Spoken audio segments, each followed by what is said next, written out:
City के समग्र विस्तार में इलीगल बांग्लादेशी माइग्रेंट्स के शोध के लिए एक स्पेशल ड्राइव चलाया जा रहा है। उसके भाग रूप में आज 500 से भी ज़्यादा मेल फीमेल सस्पेक्टेड इंडिविजुअल्स को पुलिस ने इंटरसेप्ट किया और उनका डॉक्यूमेंट वेरिफिकेशन का कार्रवाई किया है। इस दौरान अपना ध्यान पे आया है करीब 5 इंडिविजुअल्स जिनका documents nationality related documents verify करते हुए वो मूलतः बांग्लादेशी नेशनल होने का अपने को पुष्टि मिली है। इसके बारे में और डिटेल्ड इन्वेस्टिगेशन चल रही है। जो खबरें समाचार पत्रों के माध्यम से आई है, जो विभिन्न चैनलों के माध्यम से आई है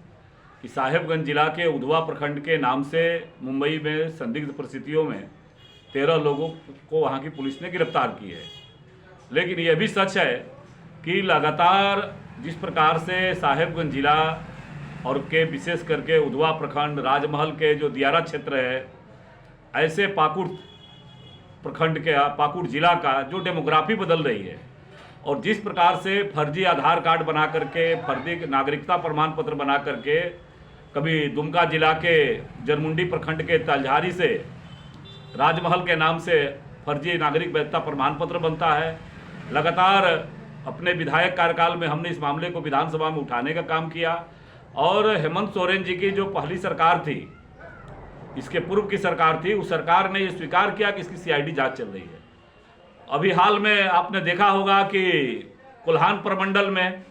जहां दूर दूर तक कोई आबादी नहीं है और वहां 2500-3000 बच्चों का जन्म प्रमाण पत्र बन रहा है एक विशेष समूह का। तो आखिर ये झारखंड जा कहाँ रहा है, ये इसका जवाब देने के लिए मैंने विगत संपन्न जो विधानसभा का चुनाव हुआ, मैंने लिखित आपत्ति राज्य के निर्वाचन अधिकारी, जिला के निर्वाचन अधिकारी, विधानसभा के निर्वाचन अधिकारी और यहाँ तक कि मुख्य चुनाव आयुक्त से मिल करके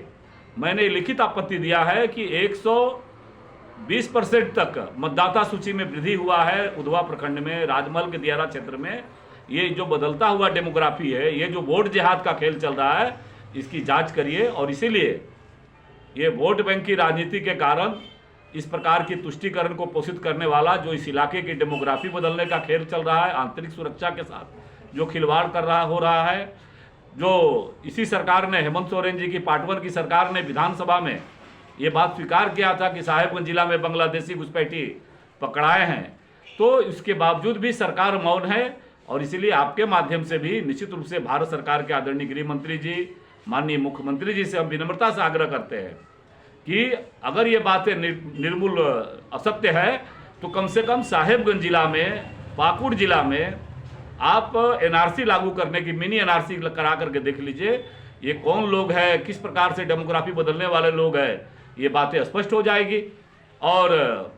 यहाँ के तो हमारे झारखंड के माननीय मुख्यमंत्री तो बार बार 32 खतियान की बात कर रहे हैं। हम तो उससे आगे भी कह रहे हैं कि 1951 की जनगणना और 1952 की मतदाता सूची को आधार बना करके आप एक बार साहेबगंज जिला का चिन्हितीकरण करा दीजिए। ये सारी बातें स्पष्ट हो जाएगी कौन देश के रहने वाले हैं और कौन भारत के विरोधी कृत्य में रहने वाले हैं और किस प्रकार से जो स्लीपर सेल है ये अतिवादी संगठनों का, आतंकी समूहों का, उसका प्रभाव कैसे इस इलाके में बढ़ रहा है, ये भी बातें स्पष्ट हो जाएंगी। मैं नफीसा खातून, मुखिया ग्राम पंचायत दक्षिण प्लासगछी, प्रखंड उधवा,